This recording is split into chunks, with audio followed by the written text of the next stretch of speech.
আজকে থেকে এই সয় সম্পত্তির মালিক হলাম আমি, তাই আপনাকে আমি যেভাবে নাচাবো আপনারা ঠিক সেভাবে নাচবেন। আমাদের ইচ্ছা ছিল বড় ধুমধাম করে তোর বিয়ে দিব, কিন্তু তুই আমাদের না জানিয়ে বিয়ে করে নিয়ে আসলি। আর তোর এই বিয়ের কথা শুনে তোর মায়ের আজকে এই অবস্থা। আমি এই বাড়ির বউ হতাম, কিন্তু তোমার জন্য সেটার হয়নি।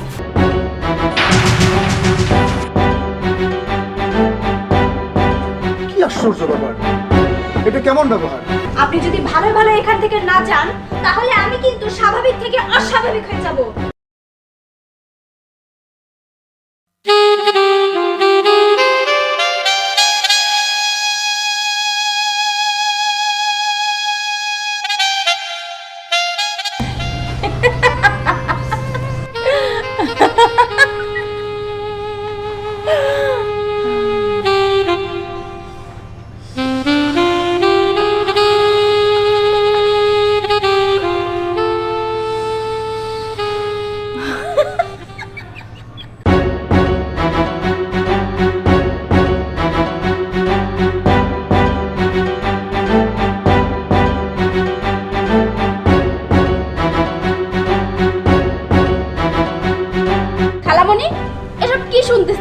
সোহেল নাকি বিয়ে করে বউ নিয়ে আসতেছে।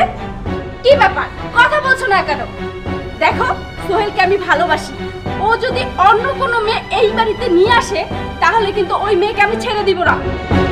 কি ব্যাপার, তুমি কি পাগল হলে নাকি? এই যে আমি কিছু বলতেছি, শুনতে পাচ্ছ না? কি হয়েছে তোমার? আচ্ছা, ওই বেল গাছটায় বেল ধরে নাই কেন রে? হ্যাঁ, কিসের বেলগাছ? তুমি কোথায় বেলগাছ দেখতে পেলে? আর তুমি কির মধ্যে কি ঢোকাচ্ছ? আমি তোমাকে সোহেলের কথা বলতেছি। সোহেল যে বিয়ে করে বউ নিয়ে আসতেছে, এটা কি তুমি জানো, নাকি তুমি বিয়ের কথা শুনে পাগল হয়ে গেছো? বলো তো।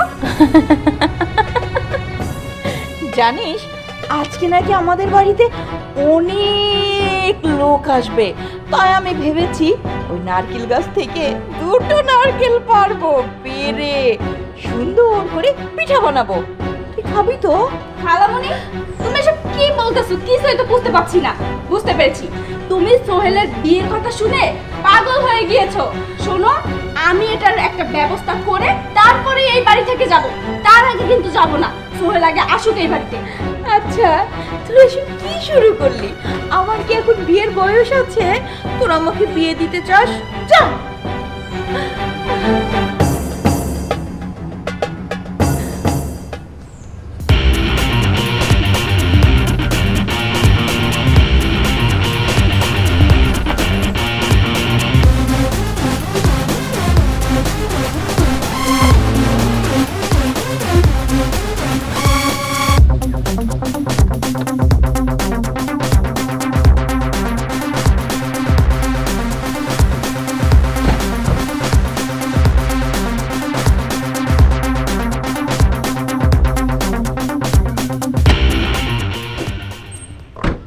আচ্ছা, আমি একটা জিনিস বারবার নোটিস করছি।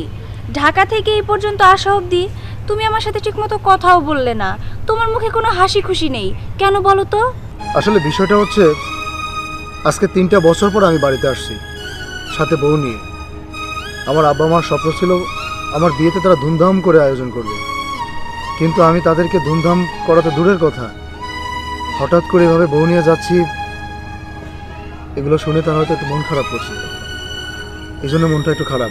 শোনো, বিয়ে যেহেতু করে ফেলেইছো আর আমাকে তোমাদের বাড়ি পর্যন্ত নিয়ে এসেছো, এখন তো আর এসব চিন্তা করে কোনো লাভ নেই।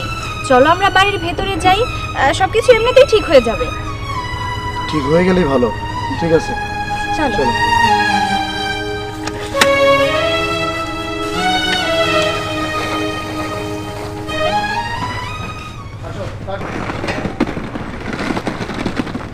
এটা হচ্ছে আমাদের বাড়ি। ওয়াও, অসাধারণ। চলো।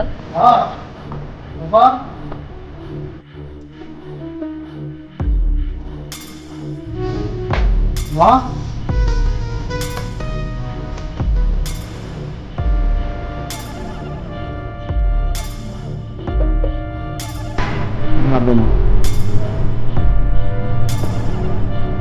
মা, তোমার এই অবস্থা কেন?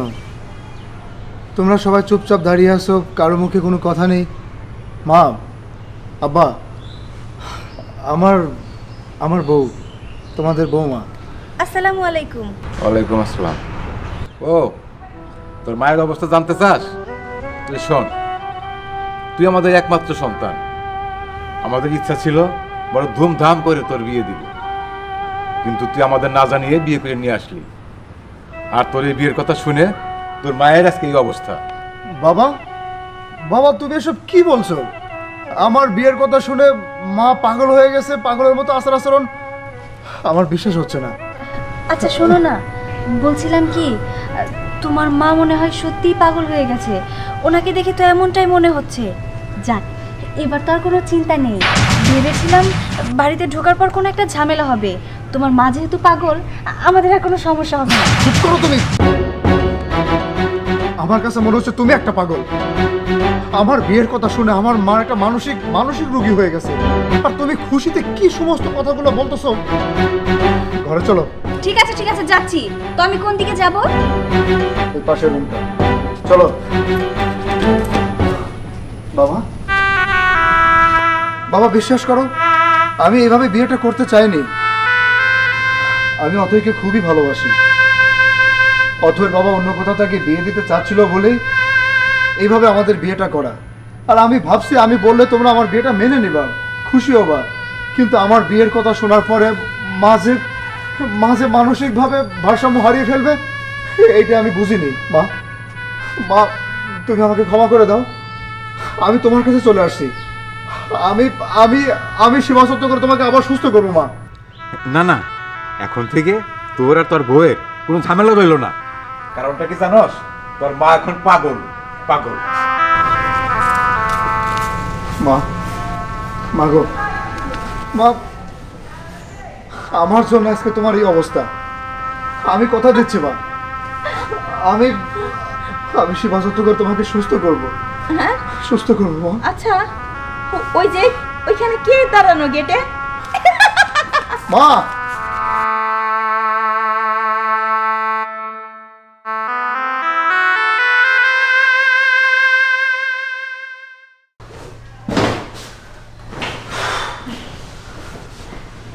শোনো না, আমি বিষয়টা যতটা কঠিন ভেবেছিলাম, বিষয়টা কিন্তু ততটাই সহজ।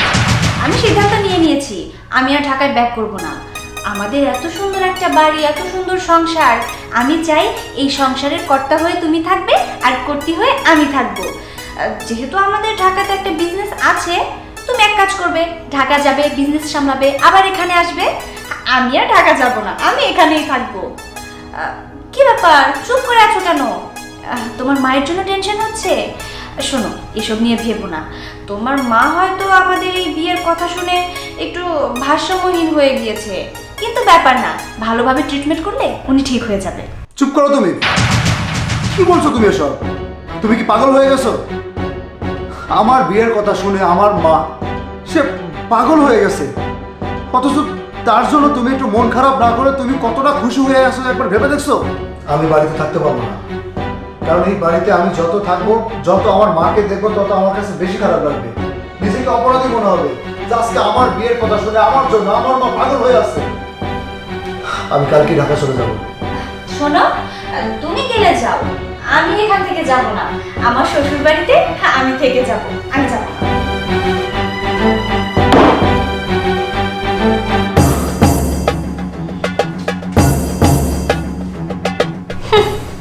আমি কি এতই বোকা যে আমার এত সুন্দর শ্বশুর বাড়ি, বিরাট বাড়ি, এই সয় সম্পত্তি রেখে আমি ঢাকা চলে যাব? না না, আমার শাশুড়ি মা পাগল, আর আমি চাই যে কোনোভাবেই এই সয় সম্পত্তি সব আমার নামে করে নিতে। কি করেছো এটা তুমি? আরে তোমার সঙ্গে আমার বিয়ে হওয়ার কথা, কিন্তু তুমি আমাকে ইগনোর করে তুমি কোন জায়গার কোন নবাব জাতি বিয়ে করে এই বাড়িতে এনেছো? তুমি, আমার এমনিতে মন মেজাজ খারাপ, মন মেজাজ ভালো নেই। এছাড়া বাড়িতে আমার নতুন বউ। তুমি এখন আসো, প্রয়োজন আমি তোমার সাথে অন্য একদিন মিট করবো। না, আজকেই কথা বলতে হবে আমার সঙ্গে। তুমি ডাকো তোমার ওই নবাব জাতির বউকে, ডাকো। আমি দেখবো সে কত সুন্দরী। ডাকো তো, আমি তাকে দেখতে চাই। আমার মায়ের জন্য আমার এমনিতে টেনশন হচ্ছে আর তুমি কিনা বাড়িতে এসে কি সব এগুলো শুরু কি করছো? ব্যাপার? বাড়ির ভেতরে এত চেঁচামেচি কেন? কি হয়েছে? আর উনি কে? আমি কে? আমি এই বাড়ির বউ হতাম, কিন্তু তোমার জন্য সেটা আর হয়নি। আচ্ছা, তুমি সোহেলকে কি মন্ত্র দিয়ে বশ করলে শুনি? শোনো, কোনো মন্ত্রণা দিয়ে বশ করতে হয় না, ভালোবাসার মন্ত্রণা দিয়ে বশ করতে হয়। যেটা তুমি পারোনি তাই এই বাড়ির বউ হতে পারোনি, আমি পেরেছি। আর হ্যাঁ, এখন তো তুমি এই বাড়ির বউ না বা বউ হওনি, তাই আমার মনে হয় না এই বাড়িতে এসে চেঁচামেচি করার কোনো অধিকার তোমার আছে। তাই আমি বলছি আমাদের বাড়িতে চেঁচামেচি না করে চলে যাও। দেখো আমার মনটা এমনিতে ভালো নেই। আমি বাড়িতে ঢোকার পর থেকে শুনি আমার মা অসুস্থ, সে পাগল হয়ে গেছে। আমার টেনশন হচ্ছে আর তোমরা এসব কি শুরু করছো? যাও তো এখন, প্লিজ যাও বলছি। না, আমি যাব না। দেখো, আমি তোমাকে ভালোবাসি, এখনো সময় আছে। এই মেয়েকে তালাক দিয়ে দাও, এই বাড়ি থেকে বের করে দাও। Just shut up. আমাদের বিয়ে হয়ে গেছে, এখন আর কোনো ডিভোর্সের প্রশ্নই আসে না। আর আপনাকে না বললাম আমাদের বাড়ি থেকে চলে যেতে? আপনি যদি ভালো ভালো এখান থেকে না যান, তাহলে আমি কিন্তু স্বাভাবিক থেকে অস্বাভাবিক হয়ে যাব। তাই বলছি এখান থেকে চলে যান। I take it out. দেখে নিব, তোকে খুব ভালো করে আমি দেখে নিব। পাগল নাকি? এরা কোত্থেকে আসে বলো তো? আমি তোমাকে ক্লিয়ারলি বলে দিচ্ছি, এসব থার্ড ক্লাস থার্ড পারসন যেন আমাদের বাড়িতে না আসে, তাহলে কিন্তু সত্যি সত্যি আমি স্বাভাবিক থেকে অস্বাভাবিক হয়ে যাব। আরে আমি শুনছি তুমি এবারের নতুন বউ। কি সুন্দর না, একদম পচা। তোমার চুলগুলো এমন কেন? তুমি আরে, আশ্চর্য! এই, আপনার সাহস তো কম না? আপনি এরকম নোংরা হাত দিয়ে আমাকে ধরছেন? আপনি কি নিজের অস্তিত্ব ভুলে গেছেন? আপনি একজন পাগলি, আর এইরকম শরীর নিয়ে আমাকে ধরতে আসবেন না, ভালো লাগে না আমার এসব। কি না, আমি নতুন শাড়ি পরে যত সব সরেন, আসবেন না আমার কাছে।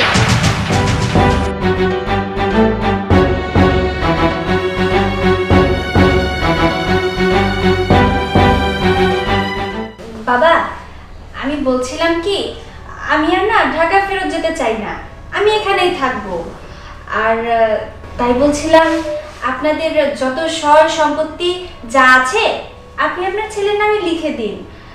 বুঝতেই তো পারছেন আপনার একটা মাত্র ছেলে, আর তো কেউ ভাগিদার নেই। আপনারা আজকে আছেন কালকে নেই, তাই ভাবলাম আপনার ছেলের নামে সবকিছু লিখে দেওয়াই বেটার। আর আমার বাবার বাড়িতে যত সয় সম্পত্তি আছে আমি তো ডিসিশন নিয়েছি সব সোহেলের নামে লিখে দিব। আপনি কি বলেন বাবা? দেখো বৌমা, নিজের কথা বললে কথা মন্দ বলনি। সোহেল আমাদের একমাত্র সন্তান। দুদিন আগে আর পরে এই ঘর বাড়ি জায়গা সম্পত্তি যা কিছু আছে এর মালিক তো ওইটি হবে। তারপরে তুমি যেহেতু বললে আমি একটু ভেবে দেখি। ইয়ে মানে বাবা বলছিলাম কি, সোহেল তো আপনাদের একটি মাত্র ছেলে, আজকে দিলেও দিতে হবে, কালকে দিলেও দিতে হবে। তাই বলছিলাম কি, যদি একটু আগে ভাগে সম্পত্তিগুলো ওর নামে লিখে দিতেন খুব ভালো হতো। দেখো বৌমা, সোহেল আমাদের একমাত্র সন্তান। আমাদের মনে কত আশা ছিল, কত সাথ আল্লাহ ছিল, কিন্তু সেটা হলো না। ওদের সেই তোমাকে বিয়ে দিয়ে নিয়ে আসলো, আর সেই কথা শুনে আজ আমাদের ঘরে সে টোটাল পাগল। জানি না কবে ভালো হবে কিনা। তো তুমি যেহেতু বলেছো আমি ভেবে দেখি।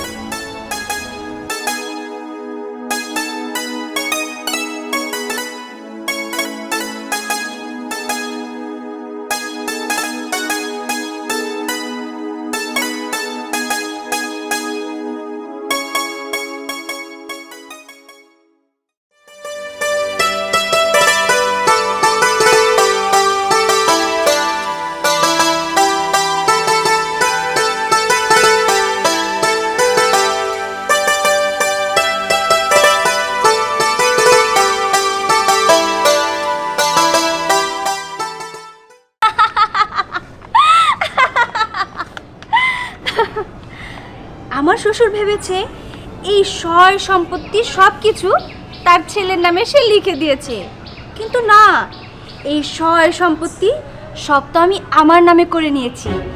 এই যে তার দলিল, আজকের পর থেকে এই সব কিছুর মালিক হলাম আমি।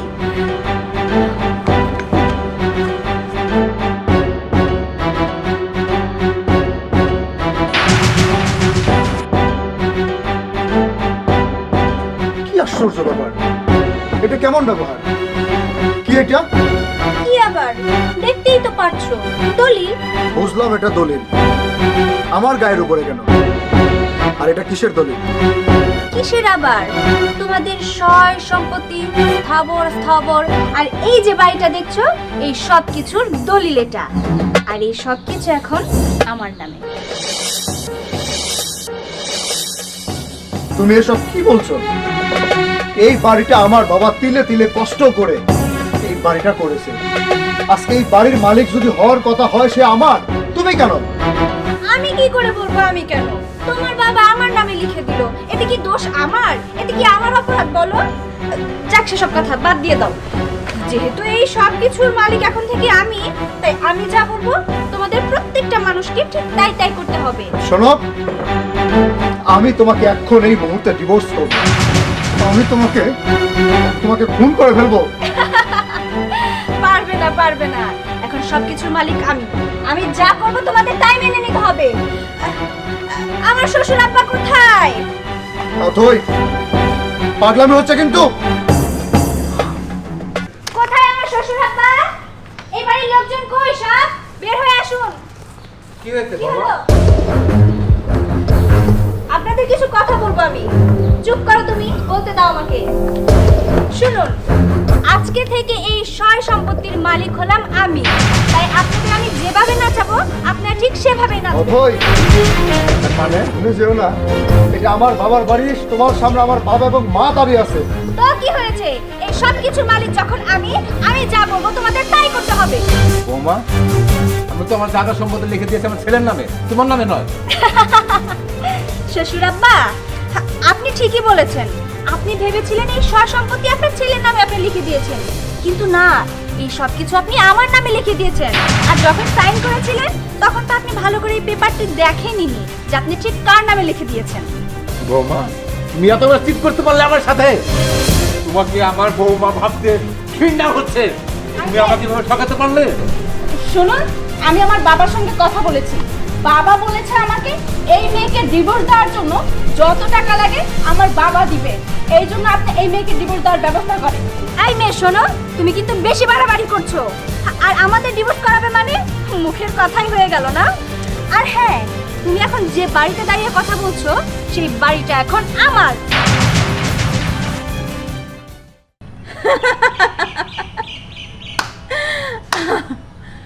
শুনো, যে ছেলেকে বুকে পিঠে করে এত বড় করেছি, এত আদর দিয়ে যত্ন দিয়ে ভালোবাসা দিয়ে বড় করেছি, সেই ছেলে বিয়ে করলো তোমাকে। অথচ আমরা কেউ কিছু জানতামই না বা জানানোর প্রয়োজনও মনে করেনি। আর সেই ছেলের বউ হয়ে তুমি আমার বাড়িতে এসেছো। এসে আজকে আমার সয় সম্পত্তি সম্পূর্ণ কিছু তুমি নিজের কবজায় নিয়ে নিলে। তুমি কি ভেবেছিলে আমি পাগল? না, আমি পাগল না।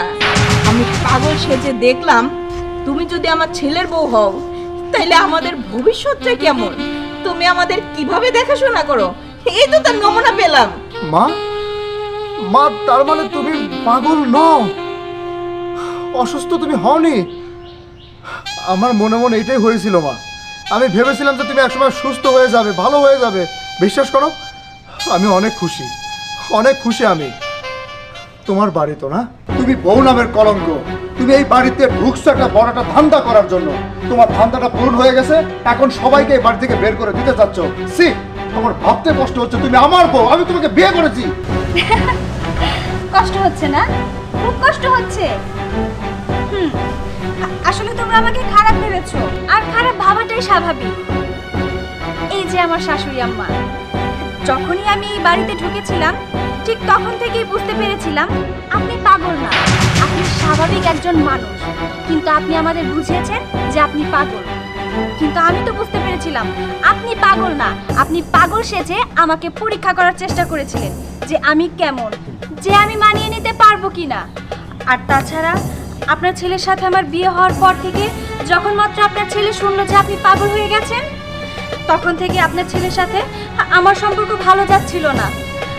আর এই বাড়িতে আসার পর থেকে আমি যা যা বুঝলাম, আপনার ছেলে আপনাদের অনেক ভালোবাসে। আর আপনারা হয়তো ভাবছেন যে এই সয় সম্পত্তি যা আছে সবকিছু আমি আমার নামে লিখে নিয়েছি, কিন্তু না, এই সয় সম্পত্তি আমি আমার নামে লিখাইনি।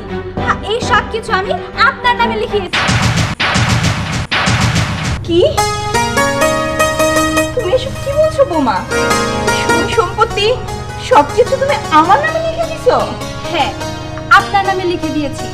আসলে বাবা তো জানতো না, আর বাবা এই কাগজটা পড়েও দেখেনি যে এই সম্পত্তি ঠিক কার নামে লেখা হচ্ছে। আর তাছাড়া ঢাকাতে আমার বাবার সয় সম্পত্তির কোনো কিছুর অভাব নেই। আমি এই সম্পত্তি দিয়ে কি করব? আমি তো চেয়েছিলাম সুন্দর একটা সংসার, সুন্দর একটা পরিবার। আমি তো পেয়ে গেছি। সোহেল আমাকে যথেষ্ট ভালোবাসে, আর তার বাবা মাকে আমি ভালোবাসতে পারবো না, মেনে নিতে পারবো না, তা কি করে হয়? আপনি যেমন আমাকে পরীক্ষা করছিলেন, আমিও ঠিক এই বাড়িতে আসার পর থেকে আপনাকে পরীক্ষা করছিলাম। সত্যি বৌমা, তোমার তুলনা হয় না। তুমি সব সম্পত্তি আমার নামে লিখে দিছো। আরে এই সম্পত্তি দিয়ে আমি কি করব? আমরা বুড়া বুড়ি এই বাড়িতেই থাকবো, কখন মারা যাবো তা ঠিক আছে। আমাদের নামে যা সম্পত্তি আছে সব তো তোমাদের দুজনেরই। অথই, বিশ্বাস করো, এই বাড়িতে তোমাকে নিয়ে আসার পর থেকে আমি তোমার সাথে ভালো ব্যবহার করিনি। স্বামী স্ত্রীর যে ভালো একটা সম্পর্ক, সেটা আমি তোমার সাথে করিনি। আমি খুবই খুশি, আমি খুবই খুশি যে তুমি তুমি আমার বাবা মার সাথে এত সুন্দর একটা ব্যবহার করছো। এই শুনো, তুমি আজকে আমাদের সব আত্মীয় স্বজনদের খবর দাও। আমার বাড়িতে আজকে বিয়ের অনুষ্ঠান হবে, আনন্দ হবে। আচ্ছা ঠিক আছে, ঠিক আছে। আচ্ছা ঠিক আছে, তোমরা যেহেতু মিলে গেছো, আমার এখানে কাবাব মে হাড্ডি হয়ে কি করব? আরে তুইও আসিস কিন্তু সন্ধ্যার সময়। সোহেল, বৌমাকে নিয়ে ঘরে আয়। আসো। আমি সবাই দাওয়াত দিয়ে আসি। আচ্ছা।